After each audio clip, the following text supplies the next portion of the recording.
اعوذ باللہ السمیع العلیم من الشیطان الرجیم من ہمزہ ونفخہ ونفثہ الذین ينقضون عہد اللہ من بعد میثاقہ ویقطعون ما امر اللہ بہ ان یوصل ویفسدون فی الارض اولئک هم الخاسرون۔ سورہ بقرہ کی آیت نمبر 27 فاسقین کی چند خصلتیں، چند صفات بتائی جا رہی ہیں۔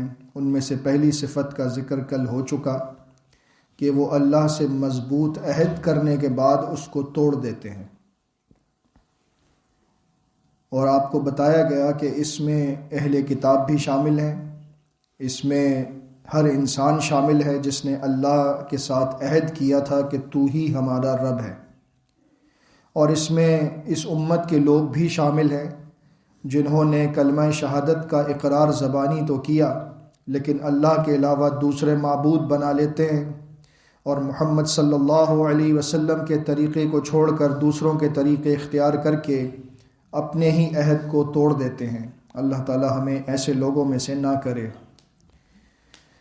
دوسری خصلت اور دوسری صفت ان کی بتائی گئی، وَيَقْطَعُونَ مَا أَمَرَ اللَّهُ بِهِ أَن يُوصَلَ، کہ وہ کاٹ دیتے ہیں اس چیز کو جس چیز کو ملانے کا حکم اللہ نے دیا ہے۔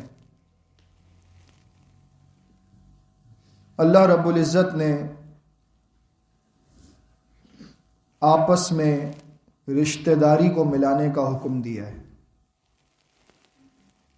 اور یہ فاسق بندے کی بہت بڑی نشانی ہوتی ہے کہ وہ باہر تو بہت اچھا ہوگا، لوگوں کے سامنے بڑا ہی اچھا ہوگا، مسجد میں اس سے اچھا کوئی نہیں ہوگا، بظاہر اس میں ساری باتیں اچھی ہوں گی، اللہ کے راستے میں خرچ بھی بہت کرتا ہوگا، لیکن وہاں پر جہاں پر وہ نظر آتا ہو، جہاں پر وہ فیس بک کی زینت بن جائے، جہاں پر وہ اخباروں میں آ جائے، جہاں پر وہ لوگوں کے سامنے اچھا بن جائے، لیکن اپنے ہی خاندان میں، اپنے ہی گھرانے میں اس کو غریب لوگ نظر نہیں آئیں گے، اپنے ہی گھر والوں میں اس نے لڑائیاں لڑ لی ہوں گی، اس نے اپنے ہی بھائی سے قطع تعلق کیا ہوگا، اپنے ہی ماں باپ سے رشتہ توڑ کر بیٹھا ہوگا، اپنے ہی بیوی بچوں سے لڑنا جھگڑنا اس کی عادت بن چکی ہوگی۔ ایسے بندے کو یہاں پر فاسق بتایا گیا، اور ایسے لوگ آپ کو ملیں گے۔ ہمیں چاہیے کہ اس بات پر غور کریں کہ ہم باہر والوں کے ساتھ اچھے ہیں، ہونا بھی چاہیے، لیکن سب سے زیادہ حقدار ہمارے اچھے اخلاق کے ہمارے اپنے گھر والے ہیں، ہماری بیوی ہے، ہمارے بچے ہیں، ہمارے ماں باپ ہیں، ہمارے بھائی بہن ہیں۔ ہمارا ان کے ساتھ کیسا رویہ ہے، یہ بات اس چیز کا اندازہ لگانے کے لیے مددگار ثابت ہوگی کہ ہم نیکوکار ہیں یا ہم برے لوگوں کی فہرست میں داخل ہونے جا رہے ہیں۔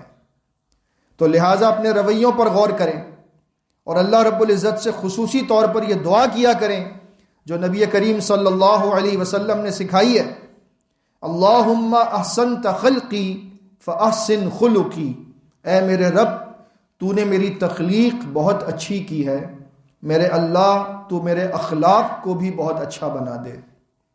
اللہم احسنت خلقی فاحسن خلقی، اخلاق اچھا ہوگا تو آپ گھر والوں میں بھی اچھے ہوں گے۔ تم میں بہترین وہ ہے جو اپنی بیویوں کے ساتھ بہترین ہے، لوگوں میں سب سے بہترین وہ ہے جو لوگوں کے لیے فائدہ مند ہو۔ پھر یہ تمام احادیث آپ کے علم میں ہوں گی، اور آپ ان کے مطابق اپنے اخلاق کو اچھا بنانے کی پوری کوشش کریں گے انشاءاللہ۔ یہ رشتہ بڑا مقدس ہے، یہ رحم کے رشتے جو ماں باپ سے بنتے ہیں یہ بڑے مقدس رشتے ہیں۔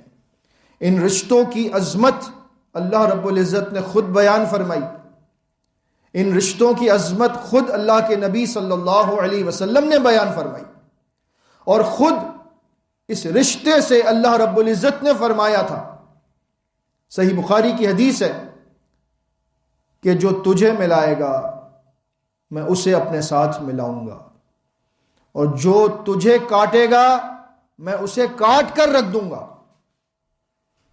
آج ہمارے معاشرے میں وراثت کا حصہ بہنوں کو دینا، بیٹی کو دینا ایک بڑی مصیبت نظر آنے لگا ہے کہ یہ کہاں سے بیچ میں آ گئی، ان کا حصہ کہاں سے بن گیا۔ یہ بھی اسی باپ کی اولاد ہے جس کی تم اولاد ہو، یہ بھی اسی ماں کی اولاد ہے جس کی تم اولاد ہو۔ اللہ نے یہ رشتے بنائے، اور اگر تم نے یہ رشتے توڑے، اگر تم نے ان کا حق کھایا تو اللہ تعالیٰ تمہارے مال کو تباہ کر دے گا۔ اگر تم نے ان کو دل بڑا کر کے دے دیا تو اللہ تمہارے مال میں برکت دے گا۔ وَتَأْكُلُونَ التُّرَاثَ أَكْلًا لَمًّا وَتُحِبُّونَ الْمَالَ حُبًّا جَمًّا۔ سورہ فجر میں اللہ نے فرمایا کہ تم وراثت کا مال ہڑپ کر جاتے ہو، اور مال سے تمہیں بڑی محبت ہے۔ مال خرچ کرتے ہوئے جان جاتی ہے، ہاں وہاں پر خرچ کرتے ہیں جہاں نظر آ جائے، جہاں پر لوگوں سے واہ واہ مل جائے، لیکن جہاں چھپ کر دینا ہے کہ اپنے ہی گھر میں پریشانی ہے، اپنی بہن پریشان ہے، اپنا بھائی پریشان ہے، وہاں پر دیتے ہوئے جان جاتی ہے۔ کیوں؟ کہ وہاں پر کوئی دیکھنے والا نہیں ہے، وہاں پر میرا پبلسٹی سٹنٹ جو ہے وہ پورا نہیں ہوگا۔ یہ مجھے لوگوں کے سامنے دکھانا ہے کہ میں دیتا ہوں تاکہ میری تعریف ہو۔ یہ تعریف کے بھوکے، یہ خود ثنائی کے بھوکے، یہ آپ کو معاشرے میں ملیں گے، لیکن گھر میں ان کا رویہ بہت خراب ہوگا۔ ایسے برے اخلاق سے اللہ تعالی ہمیں محفوظ فرمائے۔ ایک شخص نے آ کر سوال کیا، صحیح بخاری کی حدیث ہے، اللہ کے نبی صلی اللہ علیہ وسلم، میرے رشتہ دار ایسے ہیں کہ میں ان سے رشتہ ملاتا ہوں، وہ مجھ سے رشتہ توڑتے ہیں، میں ان سے جڑنا چاہتا ہوں، وہ مجھ سے دور ہوتے ہیں، مجھے تکلیف پہنچاتے ہیں۔ نبی کریم صلی اللہ علیہ وسلم نے اس سے دوبارہ پوچھا، کیا واقعی ایسا ہے؟ اس نے کہا جی ایسا ہے۔ تو فرمایا تب تو اللہ تیری طرف سے فرشتہ مقرر کرے گا جو تیری طرف سے ان کو جواب دینے کے لیے کافی ہوگا۔ اللہ تیری خصوصی مدد کرے گا، ان کے منہ میں خاک ڈالی جائے گی، اور اللہ تجھے عروج اور ترقی عطا فرمائے گا۔ کون سے رشتہ دار جو آپ کے گھر پر آنا پسند نہیں کرتے، جو آپ کو اپنی شادی میں بلانا پسند نہیں کرتے، حتیٰ کہ آپ کے جنازے میں بھی آتے ہیں تو ایسی شکل لے کر کے جیسے وہ خود جنازہ ہے چلتا پھرتا۔ لیکن آپ ایسے رشتہ داروں سے بھی حسن سلوک کریں، ایسے لوگوں سے بھی جا کر ملیں، انہیں منائیں، انہیں سمجھائیں کہ اگر یہ رشتہ تم نے توڑنے کی روش تبدیل نہ کی تو اللہ کی پکڑ میں آ جاؤ گے۔ میں تم سے اللہ کے لیے ملنے آیا ہوں، کیونکہ اللہ کا یہی حکم ہے کہ رشتے کو ملاؤ۔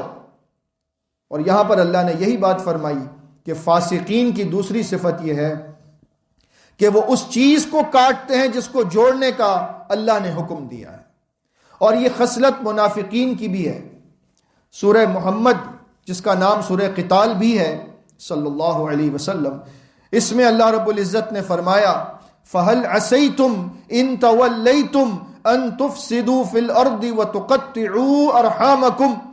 تم سے کیا امید لگائی جائے، اگر تمہیں زمین پر حکمرانی مل جائے تو تم زمین میں فساد مچاؤ گے اور تم رشتے ناطے توڑ دو گے۔ رشتے ناطے کس نے توڑے؟ جب اللہ کے نبی صلی اللہ علیہ وسلم نے سب سے پہلے کلمہ توحید بلند کیا مکہ میں، تو سب سے پہلے مخالفت کرنے والا کون تھا؟ ابو لہب۔ اس نے نبی کریم صلی اللہ علیہ وسلم کے واز پر جو آپ نے صفا پہاڑی پر چڑھ کر کیا تھا، کیا کہا تھا؟ تبّ لکا یا محمد، اے محمد تیرا سارا دن خراب ہو، تو نے ہمیں اس کام کے لیے جمع کیا تھا۔ اللہ نے جواب میں کیا فرمایا؟ جواب نبی نہیں دیں گے، توہین اور گستاخی میرے نبی کی ہوئی، جواب اللہ نے خود دیا۔ بسم اللہ الرحمن الرحیم، تبت یدا ابی لہب وتب۔